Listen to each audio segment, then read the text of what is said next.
Yeah. I don't know what's worse, this headache from the hangover or these tight pants. You can see my keys. I was told I only had 5 minutes, but according to my wife, I should be okay. Ladies and gentlemen, make sure you get your appropriate annual checks by your physician each year. Ladies, make sure you get your mammograms and get your cooter checked out so you won't have any cobwebs. Well, this year, I had an opportunity to go to Hampton University proton therapy. There, I got my prostate checked out. The doctor walked in. He said, pull down your pants, put your elbows on the table, and assume the position, whatever that means. Afterwards, I felt petroleum jelly and a finger going in my butt. The doctor walked out, the nurse walked in. After that, she said something to me that no man wanted to hear. She looked at me and said, who was that? Well, if I was to run for a politician and become the governor of Virginia, I would be open and honest. My speech would go something like this. Hi, my name is Gaither, and I'm running for governor of Virginia. He didn't do anything, and I won't either. Yeah. So for a living, I cut grass. I do lawn care. Well, when you do lawns, your clients tend to blame everything on you. My grass is turning brown. It's my fault. Gaither, there's weeds in the lawn. It's my fault. Well, one particular day, I'm cutting the client's lawn, and he runs outside with joy. Hey, Gaither, we have a new addition to our family. I looked at him and said, congratulations. My fault.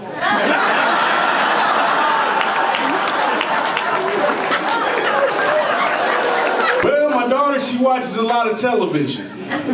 This particular day, she decided to watch a Cialis commercial. She runs downstairs. She said, hey, Dad, what's in the I said, I don't know. Go ask your mama. Well, she ran upstairs. She said, hey, Mommy, what's in the Her mama looked at her and said, I don't know. Go ask your daddy. He ain't had one in years. Well, 1986, Radio Shack. My dad and I walked in the store and we get a remote control Lamborghini car. I was very excited. Me and my father, we played with that car day and night. Now, this was around Christmas time, and my cousin J-Mo come up from South Carolina all the time. Well, J-Mo, just a little description of him, I think he was a special needs child because the only words he could say was mine. He wanted my car, so he said, mine. My sister looked at me and said, give J-Mo that car. So I did. Next thing I know, J-Mo was in the corner tearing the wheels off of my car. I ran over to J-Mo, pushed him to the ground. And as he was falling back, he said, mine, no neck. Well, I told my wife I was psychic. She told me I was more like psychotic. Then she says, what makes you think you're psychic? I said, well, you gonna give me some tonight. She said, no, now, Gaither, I got a headache. So I did what any other man would do. I ran downstairs, grabbed my broom, and I was heading downtown.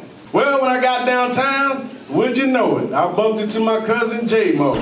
J-Mo looks at me and said, Cuzzo, what you doing with the broom? I looked at J-Mo and said, well, J-Mo, I'm down here cleaning out cooters and making sure ain't no cobwebs. After that, I said, what you doing down here, J-Mo? He said, I'll apply for a job with the city schools. I said, okay, J-Mo, how did that go? He said, these people down here are racist. I said, J-Mo, that's a big allegation, man. What makes you think these people are racist? What did you apply for? He said, I applied for a speech therapist.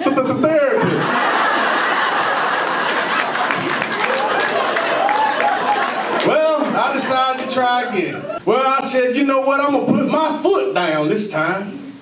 I walked upstairs and said, baby, you going to give me some tonight? She looked at me and said, no, Gaither, it's been a long week.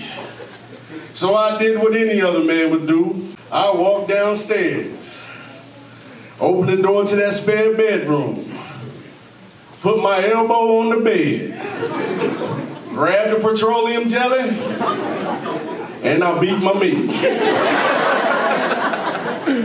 That's my time, y'all. Hope y'all had a good